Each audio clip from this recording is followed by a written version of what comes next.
अस्सलामुअलैकुम viewers, welcome back to my YouTube channel. आज मैं आपको डाइनी 35 टैबलेट का रिव्यू दूंगी कि ये बेसिकली क्या है। ठीक है, ये एक हार्मोनल बेस फार्मूला है जो कि हार्मोन्स के लिए रेकमेंड करवाया जाता है। और मैं आपको बताऊंगी कि ये मेडिसन जो है वो किस पर्पज़ के लिए होती है, कौन से पेशेंट इसको यूज़ कर सकते हैं और कौन से ऐसे अफराद हैं जिनको ये बेनिफिट देती है, और साइड इफ़ेक्ट्स की भी बात होगी और मेडिसन को कैसे लिया जाता है या इसका यूज़ जो होगा, जो डोसेज होगी वो भी आपको बताई जाएगी। लेकिन उससे पहले तमाम देखने वाले जो हमारे चैनल पे न्यू हैं, सबसे गुजारिश है वीडियो को लाइक शेयर सब्सक्राइब करें, बेल के आइकन पे क्लिक करें ताकि हर नई आने वाली वीडियो का आपको नोटिफिकेशन मिले और आप इस तरह की इन्फॉर्मेशन लेते रहें। तो बात करते हैं डाइनी 35 मेडिसन के बारे में। अगर हम इसके फार्मूले की बात करें तो फार्मूली तौर पे ये जो है वो इथानाइल लेस्ट्राडियोल इसमें जो है वो पाया जाता है। और जो इसका दूसरा कंपोजिशन प्रोडक्ट है वो है ये लिप्रोस्टिरोम एसीटेट, जो कि 2 मिलीग्राम इसमें पाया जाता है। ये था इसका फार्मूला। और बेसिकली ये हार्मोन बेसिक फार्मूला हैं दोनों, यानी जो कि हमारी बॉडी में होने वाले हार्मोन्स को बैलेंस करते हैं। जो भी उसकी ओवर डोसेज होती है या जो भी अबनॉर्मेलिटीज़ होती हैं ह्यूमंस में, ये उसको बैलेंस करते हैं। अब बताते हैं कि ऐसी कौन सी कंडीशन है जिसमें ये मेडिसिन यूज़ करवाई जाती है। तो इसमें जो है वो बेसिक जो है वो न्यूट्रोजेनिक एक्नी आ जाती है। ठीक है, आपने देखा होगा कि फेस पे दाने बनना शुरू हो जाते हैं, और ये जो दाने हैं ये एंड्रोजन हार्मोन की वजह से भी होते हैं। यानी ये ऐसे हार्मोन हैं जो कि हमें बालिग करने में मदद देते हैं, यानी बलोगत ज़ाहिर होने में जो हार्मोन अपीयर हो रहे होते हैं, उन हार्मोन्स की वजह से हमारे फेस पे दाने बनना शुरू हो जाते हैं। और इन दानों को रोकने के लिए ये मेडिसिन रेकमेंड करवाई जाती है, मरीज़ों को यूज़ करवाई जाती है। इसी तरह रिप्रोडक्टिव हेल्थ की ग्रोथ के लिए भी ये बेस्ट होती है।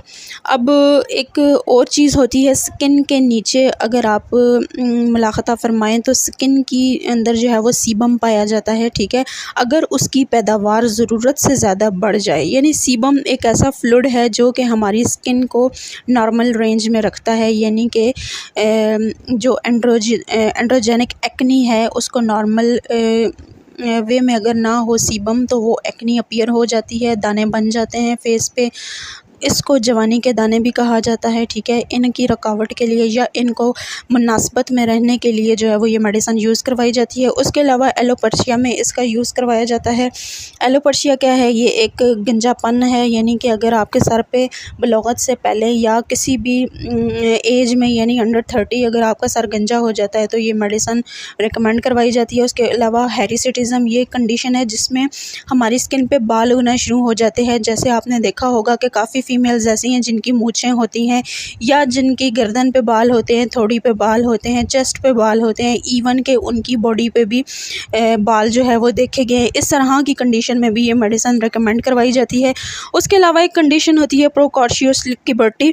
ठीक है, इसमें क्या होता है कि अपीयरेंस ऑफ सेकेंडरी सेक्स के करैक्टरिस्टिक्स जो है वो अपीयर हो रहे होते हैं, जिसमें कि जो अपोजिट जेंडर है या उसकी खसूसियात आपको ज़ाहिर हो रही होती हैं। यानी कि अगर कोई औरत है तो उसकी मर्दों वाली आवाज़ होती है, या कोई मर्द है तो उसकी आवाज़ बारीक होती है। इस तरह की कंडीशन या इस तरह की अबनॉर्मेलिटी में भी इस मेडिसिन का यूज़ करवाया जाता है। ख़ास तौर पे ऐसे अफराद जिनके आपने हाथ भी देखे होंगे कि कुछ उनमें जो है वो ज़्यादा अगेंस्ट होते हैं वो अपने अपोजिट सेक्स से। मतलब ये कि अगर कोई औरत है तो उसके हाथ मर्दाना होते हैं या उसके बॉडी फीचर्स में कुछ ऐसे फंक्शंस हो रहे होते हैं जिसमें उसमें मर्दाना खसूसियात ज़ाहिर हो रही होती हैं। इसी तरह आपने कुछ मर्दों को देखा होगा कि उनकी जो है वो दाढ़ी या उनके जो फेस के बाल होते हैं या बॉडी पे जो बाल होते हैं वो लेट आ रहे होते हैं, उनकी आवाज़ बारीक होती है। इस तरह की जो अब नॉर्मेलिटी होती है उसके लिए भी इस मेडिसिन को यूज़ करवाया जाता है। It's all the secondary sex characteristics. उसके अलावा एक कंडीशन होती है हाइपर सेक्सुअलिटी। ये क्या है? ये एक एडिक्शन है, एक अर्ज है सेक्स के हवाले से। जिन लोगों में इसकी अर्ज ज़्यादा पाई जाती है या जो लोग सेक्स के ज़्यादा एडिक्ट होते हैं यानी आदी बन जाते हैं, बेसिकली वो अपने ज़िंदगी तबाह कर रहे होते हैं, अपनी जॉब तबाह कर रहे होते हैं, अपना करियर तबाह कर रहे होते हैं, उनमें एक अर्जमेंट पाई जाती है जो कि बहुत ज़्यादा हो जाती है, जिससे वो अपने आप को ज़ाइल कर देते हैं।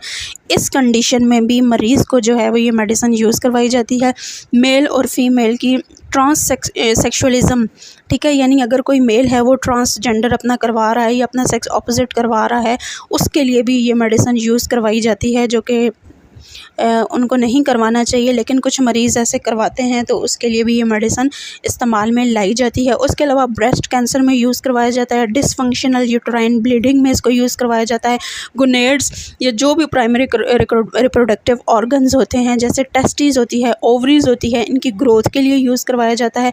एस्ट्रोजन में यानी कि बालग बनाने में मदद करता है, यानी कि एस्ट्रोजन डेफिशिएंसी जब किसी इंसान में हो जाती है, यानी किसी में ब्लोगत नहीं आ रही या वो रुक रुक के आ रही है या उसमें कमी हो रही है या वो इंसान उम्र में ज़्यादा हो गया है लेकिन उसमें ब्लोगत नहीं आ रही, तो ऐसे मरीज़ों को भी इसका यूज़ करवाया जाता है। उसके अलावा कंसंट्रेशन एक कंडीशन होती है जिसमें जो हमारे मसल्स हैं वो कॉन्ट्रैक्ट नहीं हो रहे होते और रिलैक्स नहीं हो रहे होते, इस मकसद के लिए भी इस मेडिसिन का यूज़ करवाया जाता है। उसके अलावा एंडोमेट्रियोसिस, ये एक ऐसा कंडीशन है जिसमें इन्फेक्शन हो जाता है इनसाइड द यूट्रस, ठीक है, यूट्रस जो है वो इन्फेक्टेड हो जाता है, काफ़ी ऐसी एक्टिविटीज़ होती हैं जिनकी वजह से, तो उसमें भी इस मेडिसिन का यूज़ करवाया जाता है। उसके अलावा मेंस्ट्रुएशन डिसऑर्डर, यानी कि अगर आपको मेंसेस नहीं आ रहे तब भी आप इसका यूज़ कर सकते हैं, या रुक रुक के आ रहे हैं या शुरू नहीं हो रहे या शुरू होने से पहले तकलीफ़ है या साइकिल बिल्कुल डिस्टर्ब है आपका मेंसेस का, तब भी आप इसका इस्तेमाल कर सकते हैं। और ऐसी लेडीज़ जो बिल्कुल वीक हैं, जिनका ये शुरू से ही मसला चला आ रहा है, वो भी इस मेडिसिन का यूज़ करके इससे इस्तेफ़ादा हासिल कर सकती हैं। और एक कंडीशन आपने देखी होगी जिसमें एक्सेसिव हेयर ग्रोथ हो जाता है, यानी कि मुँह के ऊपर दाने निकलना शुरू हो जाते हैं या मुँह के ऊपर बाल निकलना शुरू हो जाते हैं। ऐसे दाने भी हो जाते हैं जो कि हटने का नाम नहीं लेते, और ऐसे बाल हो जाते हैं जो कि बिल्कुल आप फ़र्क नहीं कर सकते कि आया ये मेल फेस है या फीमेल फेस है। तो इस किस्म की डिस्टर्बेंस के लिए भी या इस किस्म की unwanted hair growths on the skin पे आप इस कंडीशन में भी इस मेडिसिन को जो है वो प्रेस्क्राइब करा सकते हैं या प्रेस्क्राइब कर सकते हैं या यूज़ कर सकते हैं।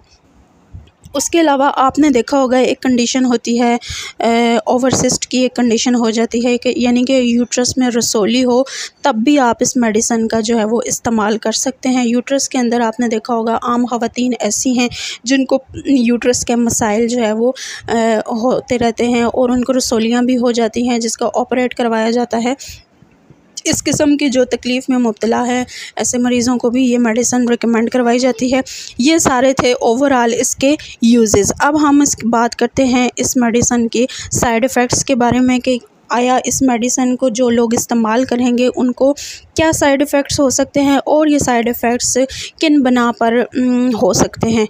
तो सबसे पहले अगर साइड इफ़ेक्ट जो मरीज़ों में देखा गया है वो इम्पोर्टेंस है, यानी कि एक ऐसी कंडीशन इसमें हो जाती है कि नामर्द हो सकते हैं आप, ठीक है, उसमें लॉस ऑफ लिपिडो हो सकता है, यानी कि शहवत की कमी हो सकती है, स्पर्म्स वीक हो सकते हैं।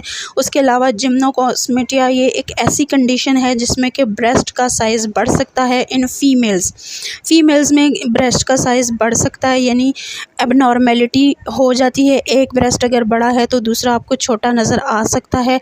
This is the condition that called गायनोकॉम्प्लासिया। और उसके अलावा क्रोमोसोमा, ये एक ऐसी कंडीशन है जिसमें स्किन के ऊपर छाइयाँ बन जाती हैं, यानी कि धब्बे पड़ जाते हैं, आपकी जो स्किन है वो दो तरह के कलर्स में अपीयर हो रही होती है, ये भी साइड इफ़ेक्ट हो सकता है उसका। उसके अलावा वीनस में जो है वो या पल्मोनरी एक्यूरिज्म, यानी कि खून के लोथड़े बन जाते हैं आपकी बॉडी के किसी भी एरिया में, किसी भी जिस्म में, स्किन पे या किसी भी तरह का इन्फेक्शन जो है वो ये शो हो सकता है। इन द फॉर्म ऑफ क्यूरिज्म, और जिगर में ट्यूमर हो सकता है, वेट गेन हो सकता है, आपका जॉइंटिस हो सकता है, यरकान हो सकता है, वजाइनल कंडियर यानी बहुत ज़्यादा ख़ारिश हो सकती है इनसाइड द वजाइना में, और इन्फेक्शन भी लाहक हो सकता है। उसके अलावा इसमें स्पर्म्स की कमी हो सकती है, मेल्स के अंदर वीकनेस हो सकती है। ऐसे अफराद जो कि ऑलरेडी किसी मर्ज़ में मुब्तला हैं वो इस मेडिसिन का यूज़ करने से पहले अपने डॉक्टर से लाजमन रुजू कर लें, लाजमन उनसे मशवरा कर लें, ताकि उनको आया ये बात कंफर्म हो जाए कि वो ये मेडिसिन यूज़ करने के काहिल हैं या नहीं हैं।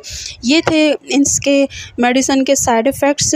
अगर आपको हमारी वीडियो पसंद आई हो तो हमारे चैनल को सब्सक्राइब करें, बेल के आइकन पे क्लिक करें। Thank you.